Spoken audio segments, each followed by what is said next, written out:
Hello, ഇന്നൊരു ഓട്ടടൻ്റെ റെസിപ്പിയാണ് കേട്ടോ ചെയ്യാൻ പോണത്. നമ്മൾ അരി വെള്ളത്തിലിടാൻ മറന്നാലും പൊടി വെച്ചിട്ട് എങ്ങനെ ഓട്ടട ഉണ്ടാക്കാൻ നോക്കാം.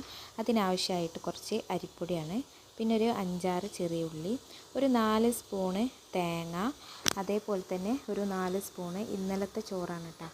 പിന്നെ കുറച്ച് വലിയ ജീരകം, പിന്നെ ആവശ്യത്തിന് വെള്ളം ഒഴിച്ചിട്ട് നമ്മളിത് അരച്ചെടുക്കുകയാണ് കേട്ടോ ചെയ്യുന്നത്. നല്ലോണം ലൂസാവാനും പാടില്ല, എന്നാലോ നല്ലോണം കട്ടിയും പാടില്ല കേട്ടോ. ആ ഒരു രീതിക്കാണിത് അരച്ചെടുക്കേണ്ടത്. പിന്നെ ഇതിൽ ആവശ്യമായിട്ടുള്ള ഉപ്പിട്ട് കൊടുക്കുക, പിന്നെ ഒരു സ്പൂണ് വെളിച്ചെണ്ണ ഒഴിച്ച് കൊടുക്കട്ടോ. അരി വെള്ളത്തിലിട്ടിട്ടില്ല എന്ന് വിചാരിച്ചിട്ട് ഞാൻ ആരും ടെൻഷൻ അടിക്കണ്ട കേട്ടോ. നമുക്ക് അരിപ്പൊടി വെച്ചിട്ടും ഓട്ടട ഉണ്ടാക്കാവുന്നതാണ്.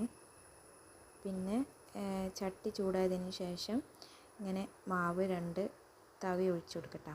അപ്പോൾ മൂടി വെച്ചിട്ട് ഒന്ന് വേവിക്കുക. അപ്പോൾ ഇത്രേ ഉള്ളൂ കേട്ടോ സംഭവം. നമ്മൾ ഓട്ടട ഇവിടെ റെഡി ആയിട്ടുണ്ട്. അപ്പോൾ എൻ്റെ വീഡിയോ ഇഷ്ടമായിട്ടുണ്ടെങ്കിൽ ലൈക്ക് ചെയ്യണം, കമൻ്റ് ഇടണം, സബ്സ്ക്രൈബും ചെയ്യണേ. Thank you.